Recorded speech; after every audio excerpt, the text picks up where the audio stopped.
रमज़ान आने वाला हो तो हमारे जो इदारे या जो जितने भी हैं वो तो एक्स्ट्रा प्राइस बढ़ा देते हैं कि अब ये लोगों ने तो ख़रीदना ही है, मजबूरी है उनकी। तो कम से कम ये हुकूमत को, हमारे बड़े इदारों को चाहिए कि वो इस चीज़ पे कंट्रोल करें, कोई चेक एंड बैलेंस रखें कि लोग जो है वो एक्स्ट्रा प्राइसेस ना बढ़ाएं, उसे जो है वो बैलेंस में रखें। बस ये चीज़ तो पाकिस्तान में ही है, बाकी बल्कि जो नॉन मुस्लिम कंट्रीज़ हैं उनमें तो बल्कि स्पेशली जो रमज़ान की वजह से चीज़ें जो है मुसलमान के लिए सस्ती होती हैं, और जो पाकिस्तान एक मुसलमान मुल्क है उसमें जो है वो इसके उलट है। पाकिस्तान समेत दुनिया भर में देखने और सुनने वालों को अस्सलाम वालेकुम। मेरा नाम तैयबा अवान है और आप देख रहे हैं 94 न्यूज़।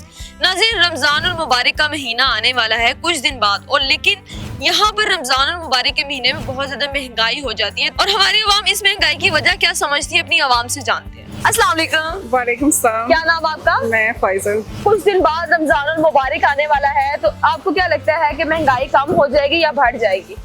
नहीं, मुझे नहीं लगता है, क्योंकि जब भी रमज़ान आता है उनकी कुछ चीज़ों की प्राइसेस को बढ़ा दिया जाता है, कुछ की कम कर दिया जाता है। मुझे लगता है कि एटलीस्ट रमज़ान के अंदर हम हर तबके को रिलीफ मिलना चाहिए, क्योंकि हमारा मेजॉरिटी पाकिस्तान का तबका है वो थोड़ा लो है, गरीब फैमिली से बिलोंग करता है, तो इनकी थोड़ी महंगाई में ना थोड़ी आनी चाहिए। वैसे मरियम नवाज बहुत अच्छा काम कर रही है, लेकिन उन्हें भी इस चीज़ की तरफ थोड़ी तवज्जो देनी चाहिए कि रमज़ान में एग्जैक्टली अब जैसे हमारे पाकिस्तान में दूसरी कंट्रीज़ की निस्बत देखा जाए, बाहर के जैसे मुल्क हैं, वहाँ पे जब भी रमज़ान आता है उनको रिलीफ दिया जाता है, और बहुत सारी चीज़ों में उनको डिस्काउंट ये वो चीज़ें ऑफ़र की जाती हैं।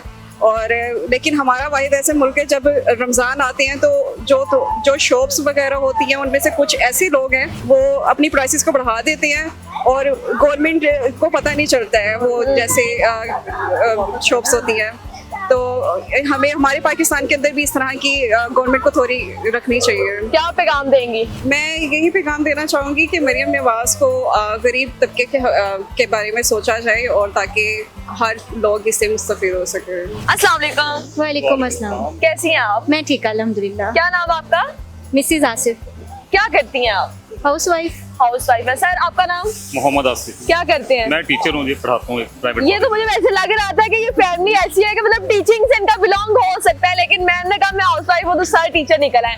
अच्छा सर, रमजान और मुबारक आने वाला है, उसकी आमद है, और पाकिस्तान में महंगाई के मुतालिक आप क्या चेंजिंग चाहते हैं? सबसे पहले तो ये कि रमज़ान आने वाला हो तो हमारे जो इदारे या जो जितने भी हैं वो तो एक्स्ट्रा प्राइस बढ़ा देते हैं कि अब ये लोगों ने तो ख़रीदना ही है, मजबूरी है उनकी। तो कम से कम ये हुकूमत को, हमारे बड़े इदारों को चाहिए कि वो इस चीज़ पे कंट्रोल करें, कोई चेक एंड बैलेंस रखें कि लोग जो है वो एक्स्ट्रा प्राइसेस ना बढ़ाएं, उसे जो है वो बैलेंस में रखें।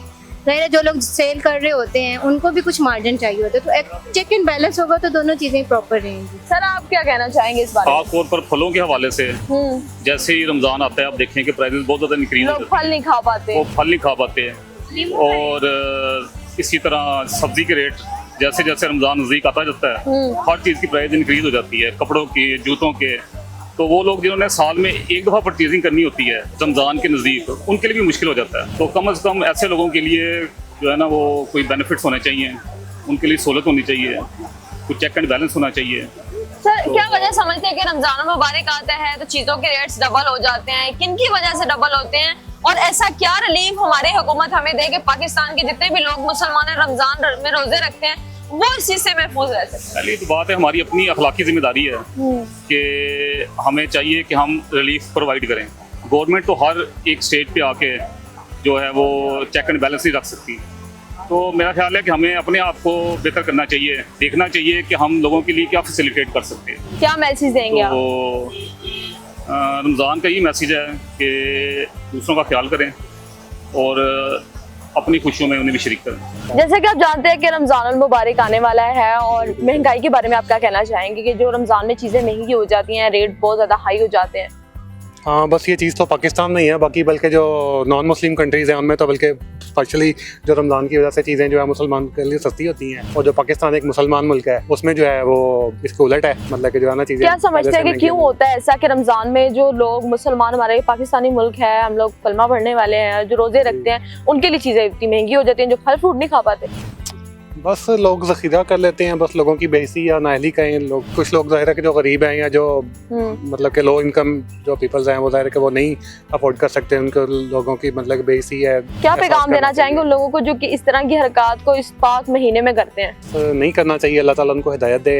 अस्सलाम वालेकुम। वालेकुम सलाम। सर कैसे हैं आप? अल्हम्दुलिल्लाह। सर जैसे कि आप जानते हैं कि रमजानुल मुबारक का महीना आने वाला है, तो इस महीने में महंगाई बहुत ज्यादा हो जाती है, आप क्या समझते हैं? महंगाई तो बस हो जाती है, लेकिन कोशिश अगर करें तो हम बजट बना के चलें और अपनी चीज़ें पहले बाय कर लें जो हमें रिक्वायर्ड हैं, तो वो उस वक्त हमें वो महंगाई नहीं महसूस होगी।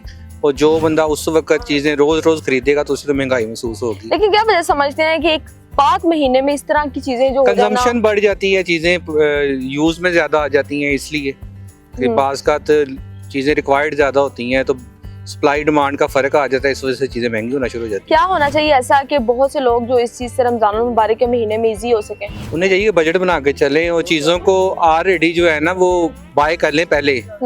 जैसे पल्सेस हैं या घी ऑयल वगैरह, चीज़ें ज़्यादा इस्तेमाल होती हैं तो आजकल के दिनों में खरीद लें। लेकिन लोग तो इसको स्टॉक कर लेते हैं। नहीं, स्टॉक तो नहीं करते ये लोग, जो आम घर वाले लोग हैं उन्हें चाहिए कि चीज़ें पहले बाय कर लें। क्या पैगाम देंगे आप? पैगाम तो ये दूंगा कि अपनी चादर दे के पाँव फैलाएं, ताकि क्या कहते हैं कि उनको तकलीफ ना हो, किसी को देख के अपनी ज़िंदगी ना गुजारे, अपनी ज़िंदगी को अपने बजट में रह के मैनेज करें। बहुत शुक्रिया आपका।